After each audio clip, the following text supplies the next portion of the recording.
السلام علیکم ورحمۃ اللہ، میں ہوں شمس تبریز قاسمی اور آپ دیکھ رہے ہیں ملت ٹائمز۔ میرے ساتھ ہیں معروف دانشور جناب پروفیسر اختر الواسع صاحب۔ ہمیشہ کی طرح آج بھی دیش کے کچھ کرنٹ ایشوز پر، موجودہ حالات پر بات چیت کریں گے کہ جس طریقے سے موجودہ حالات ہیں اور سیدھے سیدھے مسلمانوں کو ڈرایا دھمکایا جا رہا ہے، کئی طرح کی بات چیت ہو رہی ہے۔ ایسے ماحول میں مسلمانوں کو کیا کرنے کی ضرورت ہے، دیش کہاں جا رہا ہے اور خطرے میں کون ہے؟ سر بہت شکریہ اور ملت ٹائمز میں خوش آمدید۔ آپ کا شکریہ، آپ یاد رکھتے ہیں، سب سے بڑی بات یہ۔ سر سب سے پہلے تو یہی جاننا چاہیں گے کہ پنجاب میں وزیر اعظم گئے، ان کی سیکورٹی کو خطرہ تھا اور اس پر سیاست ہو رہی ہے۔ کانگریس کہہ رہی ہے کہ وہ جان بوجھ کر انہوں نے ڈرامہ کیا، کرسیاں خالی تھیں، ملتوی کرنا چاہتے تھے۔ بی جے پی نے آروپ لگایا کہ پنجاب سرکار نے پی ایم کی جان کو خطرے میں ڈال دیا، مروانا چاہتے تھے لوگ۔ ہیڈنگ بھی لگا رہے ہیں کہ موت کے منہ سے واپسی ہوئی ہے۔ آپ سینئر ہیں، ذمہ دار بھی رہیں، کس نظر سے دیکھتے ہیں کیا ہو رہا ہے یہ؟ نہیں دیکھیے، جو کچھ ہوا بہت تکلیف دہ ہے، کوئی خوشی کی بات تو ہے نہیں۔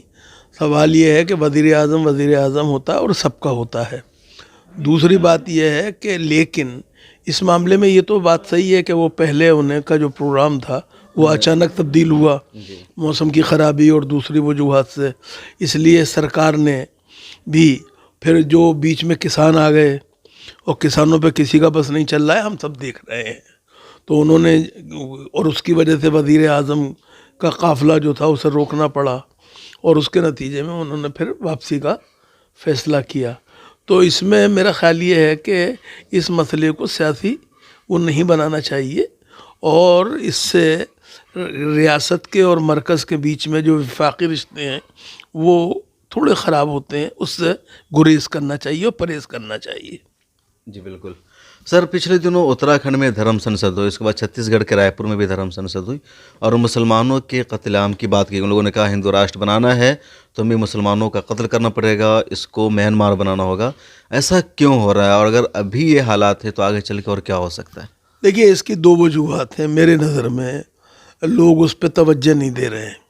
ایک تو یہ کہ آر ایس ایس کے رویے میں اقتدار میں آنے کے بعد جو تھوڑی سی تبدیلی دیکھنے کو مل رہی ہے، اس سے وہ لوگ جو اقتدار سے محروم ہیں ان کے اندر وہ بنیادی طور پہ ایسے حالات پیدا کر رہے ہیں جس سے کوئی خیر سگالی کا ماحول پیدا نہ ہو پائے۔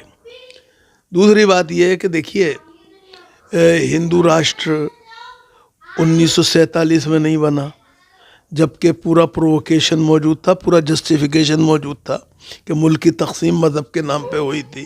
پاکستان ایک مملکت خدا داد کی صورت میں وجود میں آیا تھا، لیکن گاندھی ہوں، نہرو ہوں، پٹیل ہوں، راج گوپال آچاریہ ہوں، بابو راجندر پرساد ہوں، ان کے ہندو ہونے میں اور راسخ العقیدہ ہندو ہونے میں کسی کو شک نہیں ہو سکتا۔ نہرو کے کوئی ایک منٹ چھوڑ بھی دیں اگر تو ہم، ان لوگوں نے بنیادی طور پہ اس ملک کو نہیں، اس وقت مطالبہ ہونے کے باوجود کہا کہ یہ ڈیموکریٹک سیکولر اسٹیٹ ہوگی۔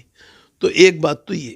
دوسری بات جو ہے وہ یہ کہ اس وقت وہ قوتیں جو کہ فرسٹریشن کا شکار ہیں اور جو موجودہ حکومت سے بھی بظاہر مطمئن نہیں ہیں، بظاہر میں آپ سے کیونکہ اس میں بہت دلچسپ بات ہے کہ اشونی نام ہے شاید وہ وکیل صاحب جو ہیں، اپادھیائے، اشونی اپادھیائے جو ہیں نیا دستور پیش کرتے ہیں۔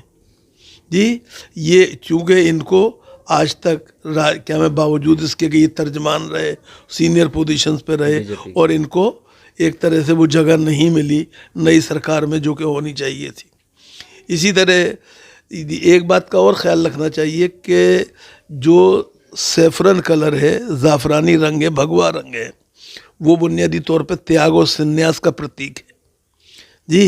وہ بنیادی طور پہ شانتی کا پرتیک ہے، آشتی کا پرتیک ہے۔ اس کو جس طرح لوگ استعمال کر رہے ہیں بھڑکانے کے لیے، وہ بہت تکلیف دہ بات ہے۔ اور ایک بات جو مجھے اور کہنی ہے وہ یہ کہ ایسا ہے کہ مسلمانوں کو اس سے بالکل، میں مسلمانوں کو سلام کرتا ہوں اور ان کو ستائش کرتا ہوں بہت کہ انہوں نے اس پر مشتعل ہو کے نہیں دیا، اور یہ اس طبقے کی سب سے بڑی شکست ہے جس نے کہ ہریدوار میں، گووند پوری میں، سون بھدر میں اور رائے پور کے اندر اس طرح کے کاریہ کیے جس میں کہ مسلمانوں کے خلاف تقریریں کی گئیں. تو مسلمانوں نے جو کام کیا، میں مسلمانوں کو سلام کرتا ہوں، ان کی ستائش پھر کرتا ہوں، لیکن ساتھ میں یہ بھی کہوں گا کہ انہیں اس سلسلے میں یہی رویہ مستقل اپنانا چاہیے، کیونکہ اس ملک میں میری ہمیشہ سے رائے ہے، آپ جانتے ہیں جی.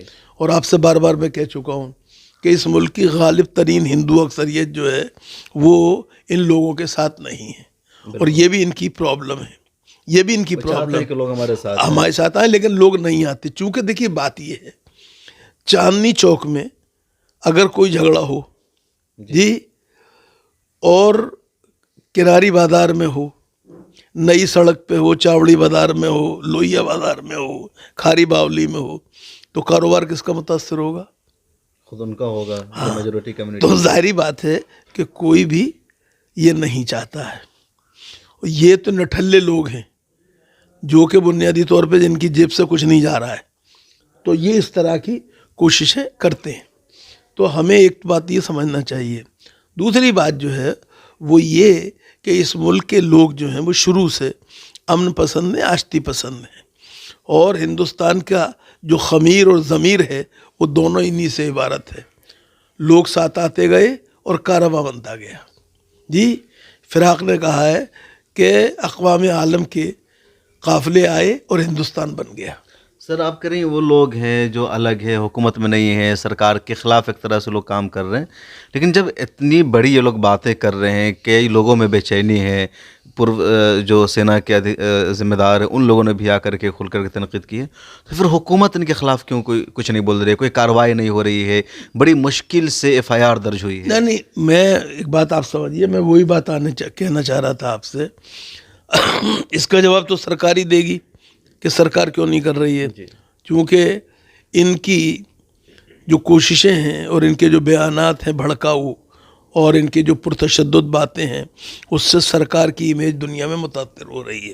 سرکار کو یہ سمجھنا چاہیے مسئلہ ایک الیکشن کا نہیں ہے، 2 الیکشن کا نہیں ہے، 3 الیکشن کا نہیں ہے. الیکشن آئیں گے جائیں گے، لیکن بنیادی طور پہ ہمیں یہ سمجھنا چاہیے کہ اس سے سرکار کی امیج دنیا میں متاثر ہوتی ہے. ہمیں یہ خیال رکھنا چاہیے. دوسرے، وزیر اعظم نے بہت زور دو کے کہا تھا پچھلے الیکشن جیتنے کے بعد کہ سب کا ساتھ، سب کا وکاس اور سب کا وشواس. تو یہ وشواس کا ہنن ہے بنیادی طور پہ. جو وہ باتیں کہہ رہے ہیں اور سرکار اس پہ خاموش ہے. اور نہیں، مسئلہ خالی FIR کا نہیں ہے. دھامی صاحب جو اتراکھنڈ کے وزیر اعلیٰ ہیں، وہ جس طرح سادھو کا پیر چھوتے ہیں، اور اس سادھو کا جو کہ مسلمانوں کے خلاف تقریر کر رہا ہے، تو اس سے ایک دوسرا میسیج جاتا ہے. اس کو سمجھنا چاہیے. مجھے کسی سادھو سنت کے پیر چھونے پہ، اس کی عزت کرنے پہ، اس کا اکرام کرنے پہ کوئی اختلاف نہیں ہے، لیکن وہ سادھو اور سنت جو ہے وہ ہونا چاہیے کہ جس کا کی آستھا اور وشواس اس بات پہ ہو کہ شکتی بھی شانتی بھی بھکتوں کے گیت میں ہے، دھرتی کے باسیوں کی مکتی پریت میں. بالکل. سر ابھی آپ ہندو راشٹر کی بات کر رہے تھے اور آپ نے 1947 کا تذکرہ چھیڑا. تاریخ پر آپ کی نظر ہے.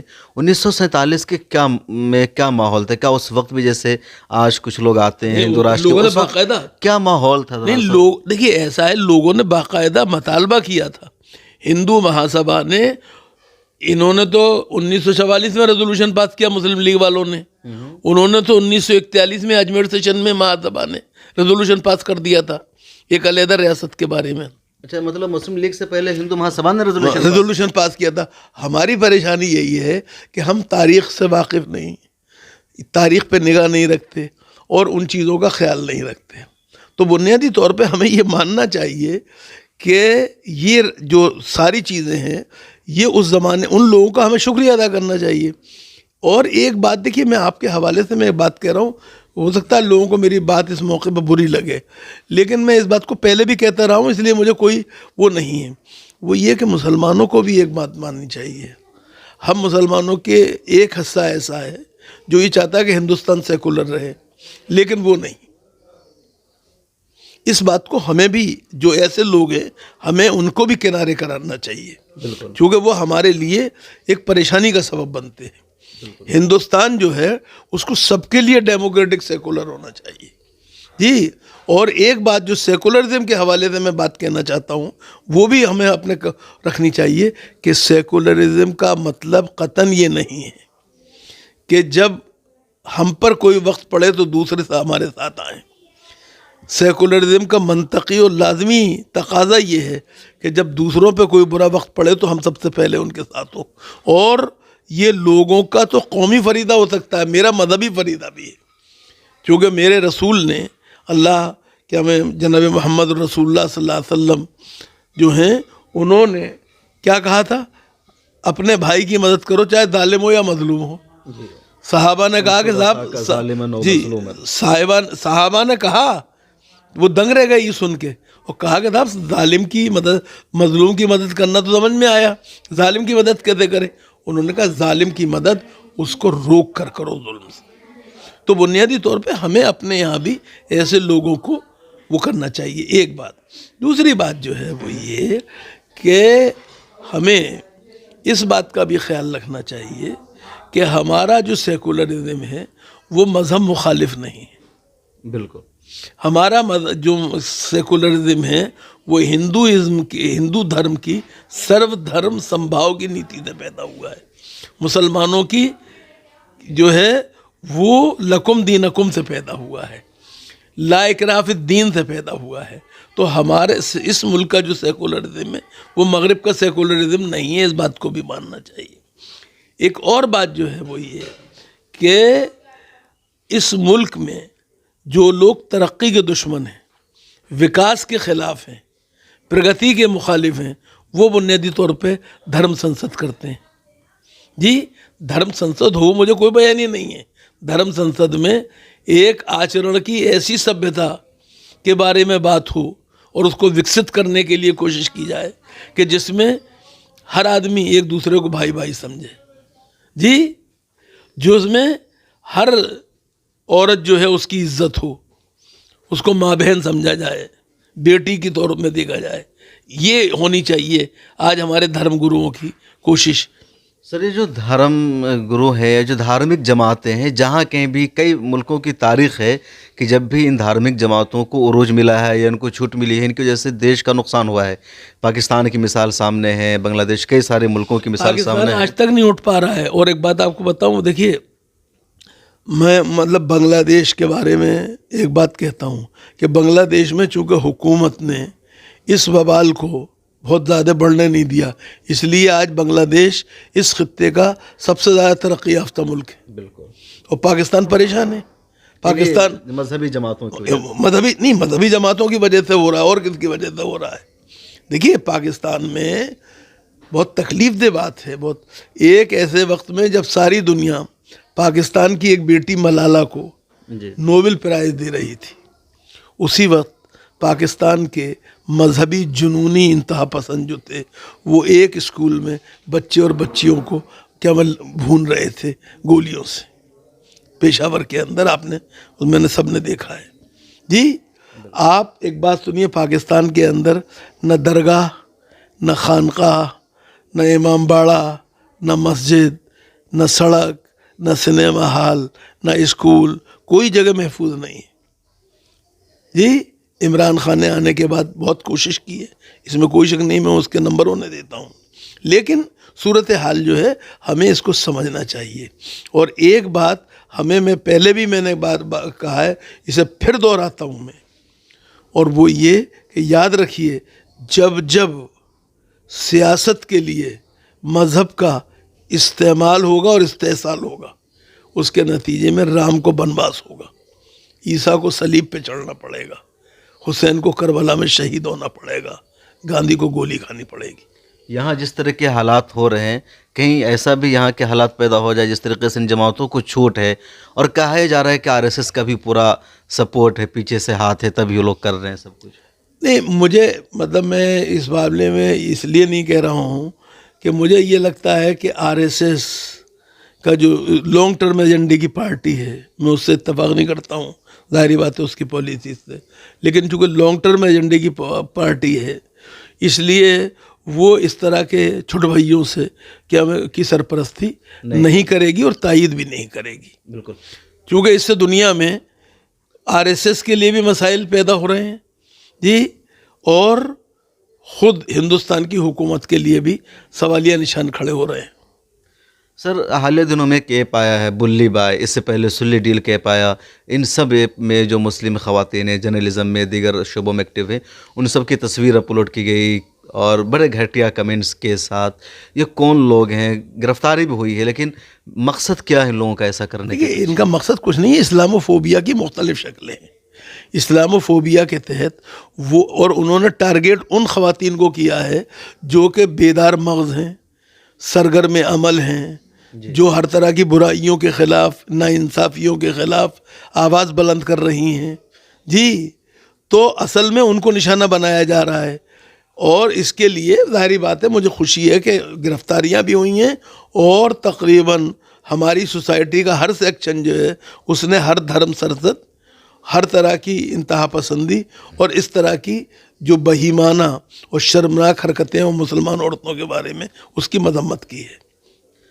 سر اس بلی بائی ایپ کے معاملے میں جن 4 لوگوں کو گرفتار کیا گیا اس میں ایک 18 سال کی لڑکی اتراکھنڈ کی شویتا نام ہے، اس کی ماں کینسر سے مر گئی، اس کے باپ کو کووڈ ہو گیا، اور بھی ایک کے علاوہ 3 کی عمر 20-21 سال ہے۔ جاوید اختر ٹویٹ کرتے ہیں کہ یہ نابالغ ہے، ٹینشن کی شکار ہے، لڑکی ڈپریشن کی شکار ہے، تو اس کو معاف کر دینا چاہیے، اس کو آگے کیس کو نہیں بڑھانا چاہیے۔ نہیں دیکھیے، جاوید اختر جو ہیں ان کے اندر ایک خوبی ہے کہ وہ جو صحیح سمجھتے ہیں وہ کہنے میں تکلف نہیں کرتے ہیں۔ اس سے پہلے بھی وہ، تو میں ان کی نیت پہ کوئی حملہ نہیں کر سکتا، بہت صاف بات ہے، اور ہم کسی سے اختلاف کریں یہ ممکن ہے ہمیں، لیکن ہمیں یہ نہیں بولنا چاہیے۔ جاوید نے اس سے پہلے موقع پہ یاد ہوگا آپ کو جب مسلمان کشمیری پکڑی گئے تھے تو ان کے لیے کہا تھا کہ ان کو جیل میں بند رکھو، تو وہ بھی انہوں نے کہا۔ میں جو بات عرض کر رہا ہوں، جاوید اختر جو ہیں ان کی ہر بات سے اتفاق کرنا ضروری نہیں ہے آپ کا، لیکن بلا وجہ ان کی نیت پہ حملہ نہیں کرنا چاہیے۔ اور انہوں نے، میں سمجھتا ہوں کہ اس پہ ہمارے ان لوگوں کو جو اسلام فوبیا کا شکار ہیں انہیں ایک طرح دیکھنا چاہیے، کیونکہ اس تحریک میں جس کا بھی آپ تذکرہ کر رہے تھے گرفتاریاں ہوئی ہیں، اس میں شبانہ اعظمی کو بھی شامل کیا گیا جو کہ ان کی بیوی ہیں۔ تو جاوید نے باوجود اس کے کہ ان کی بیوی کو بھی اس میں شامل کیا گیا، ٹارگیٹ کیا گیا، لیکن انہوں نے ایک بات کہی جس سے کم وہ لوگ جو میں کہہ رہا تھا آپ سے بات، اسلام فوبیا کے شکار ہیں، جو حق اور سچ کو پہچانتے ہی نہیں ہیں، انہیں جاوید سے کم سبق لینا چاہیے۔ نہیں، مسلم نوجوانوں میں ناراضگی ہے کہ جاوید اختر، نصیر الدین شاہ، لوگ ہر معاملوں میں مسلمانوں کے لیڈر بننے آ جاتے ہیں اور خود کو کہتے ہیں مسلمان بھی نہیں ہیں۔ ایک بات آپ سمجھیے، مجھے کیا پریشانی کی بات ہے آپ کو، آپ کے خلاف کہہ رہے ہیں بات۔ جاوید اختر جو آپ نہیں کہہ پاتے وہ کہتے ہیں۔ نصیر الدین شاہ نے جو بات دھرم سنسد پہ کہی وہ غیر معمولی بات ہے، معاف کیجیے گا۔ کتنوں میں نہیں، تو خانہ جنگی کی بات کی، خانہ جنگی یہاں کہاں ہو گیا تو وہ ایک طرفہ قتل عام ہوگا۔ نہیں، ایک بات آپ نہیں سمجھ رہے ہیں۔ جو بات نصیر الدین شاہ نے کہی وہ یہ کہی کہ دوسرے بھی ہاتھ باندھ کے نہیں بیٹھ جائیں گے۔ اور آپ دیکھیے، میں بات آپ سے عرض کرتا ہوں، میں بھی کہتا ہوں اس بات کو، آپ 100، 150، 200، 1000، 1200، 10,000 لوگوں کو ڈرا سکتے، آپ 18 کروڑ کو نہیں ڈرا سکتے، یہ خیال رکھنا چاہیے۔ سر ایک آخری سوال، سوریہ نمسکار کا ایک معاملہ ہے، سیکریٹری کی طرف سے خط لکھا گیا اسکول کو، جس نے بھی یونیورسٹیز کے وائس چانسلر یا کالجز کے پرنسپل کو خط لکھا ہے کہ 750 ملین سوریہ نمسکار پروجیکٹ پر عمل کرنا، مطلب سوریہ نمسکار کا پروگرام کرنا ہے۔ آل انڈیا مسلم پرسنل لا بورڈ نے اس کی مخالفت کی ہے، اسٹیٹمنٹ جاری کر کے کہا ہے کہ سیکولر ملک میں درست نہیں ہے، اسلام میں سوریہ نمسکار حرام ہے، اسکول میں مسلم بچے بھی جاتے ہیں، تو مسلمانوں کے ایک حرام کام کرنے پر سرکار مجبور کر رہی ہے۔ ایک بات تو یہ، پہلی بات تو کہ میں جو پرسنل لا بورڈ نے کہا ہے اس سے اتفاق کرتا ہوں، نمبر 1، لیکن ساتھ میں یہ بات بھی کہتا ہوں کہ اس خط میں کہیں اس کو کمپلسری نہیں کیا گیا ہے، یہ بات بھی خیال رکھنا چاہیے۔ جو اس میں شامل ہونا چاہے وہ شامل ہو، جو نہیں شامل ہونا چاہتا اسے شامل نہیں ہونا چاہیے، اور کسی کو اس پہ زور دباؤ زور زبردستی نہیں کرنی چاہیے. میں ایک بات بحیثیت مسلمان کے واضح کر دینا چاہتا ہوں کہ میں خدا کے علاوہ کسی کے آگے نمن نہیں کر سکتا. اور میرے یہاں تو معاف کیجیے گا سورج نکلنے, سورج کے زوال پذیر ہونے اور سورج کے غروب ہونے کے وقت سجدہ بھی جائز نہیں ہے. بالکل معاف کیجیے گا. تو اس لیے اور میں جان دے سکتا ہوں, ایمان نہیں دے سکتا.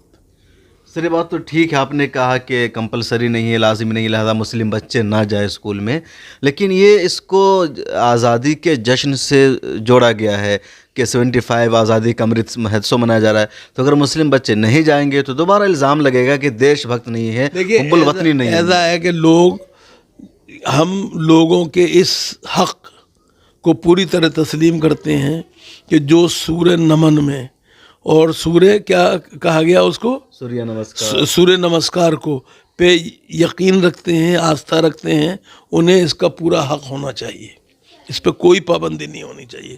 لیکن اسی طرح ان لوگوں کو اس کا پابند نہیں بنانا چاہیے جن کا عقیدہ اور آستھا اس کے خلاف ہے. بالکل. اس لیے وہ اس معاملے میں, اور میں اسے بتا رہا ہوں, دیکھیے اس کو زیادہ ایشو نہیں بنانا چاہیے. صرف یہ کہنا چاہیے کہ ہم بحیثیت مسلمان کے اس میں شرکت نہیں کریں گے. یہ ہمارے عقیدے کا مسئلہ ہے, اور ہندوستان ہمیں مذہبی آزادی دیتا ہے, اپنے عقیدے پر چلنے کی آزادی دیتا ہے. میرے ساتھ ہے معروف اسکالر دانشور جناب پروفیسر اختر الواسع صاحب. اب خسرو فاؤنڈیشن کے چیئرمین ہیں اور جامعہ ملیہ اسلامیہ میں ایمریٹ پروفیسر بھی ہیں. اس سے پہلے مولانا آزاد یونیورسٹی جودھ پور کے وائس چانسلر بھی رہے. کافی دنوں سے ہم لوگ آپ کے سامنے پیش آتے ہیں اور جو حالات حاضر اس پر بات چیت کرتے ہیں. آج کے جو موجودہ حالات ہیں اس پر سر نے کافی تفصیل سے ہمارے ساتھ بات چیت کی. آپ اس بارے میں کیا سوچتے ہیں کمنٹ سیکشن میں اپنی رائے ضرور لکھے گا. کیمرہ مین محمد تمنے کے ساتھ شمس تبریز قاسمی, ملت ٹائمز. ہماری ویڈیوز دیکھنے کے لیے بے حد شکریہ. ملت ٹائمز کی خبریں پڑھنے, سننے اور دیکھنے کے لیے گوگل پلے اسٹور سے ایپ ڈاؤن لوڈ کریں. یہاں آپ انگلی کی کلک میں پڑھ سکتے ہیں 4 زبانوں میں نیوز, اردو, ہندی, انگریزی, بنگلہ. آپ ایپ پر ملت ٹائمز کی ویڈیوز بھی دیکھ سکتے ہیں. اگر آپ یوٹیوب پر دیکھ رہے ہیں تو ریڈ بٹن کو دبا کر چینل کو سبسکرائب کریں اور بیل آئیکن ضرور دبائیں. فیس بک پر دیکھ رہے ہیں تو پیج کو لائک اور فالو ضرور کریں. ٹویٹر اور انسٹاگرام پر بھی ملت ٹائمز کو فالو کریں. ملت ٹائمز کی سٹوریز حاصل کرنے کے لیے ٹیلی گرام اور واٹس ایپ پر براہ راست ہمارے ساتھ جڑ سکتے ہیں. ہمارے کام سے آپ مطمئن ہیں تو اسے جاری رکھنے اور مضبوط بنانے کے لیے ہمیں سپورٹ کریں. اسکرین پر دکھ رہے اور ڈسکرپشن میں دیے گئے اکاؤنٹ نمبر پر ملت ٹائمز کو اپنی رقم بھیج سکتے ہیں. اگر آپ کے علاقے کا کوئی معاملہ ہے, آپ کی مسائل کو میڈیا میں جگہ نہیں دی جا رہی ہے, تو ہمیں ای میل کریں یا واٹس ایپ پر میسج کریں. ہم اٹھائیں گے آپ کی آواز. ملت ٹائمز مطلب مظلوموں کی آواز, نفرت کے خلاف جنگ, فرضی خبروں سے نجات. www.millettimes.com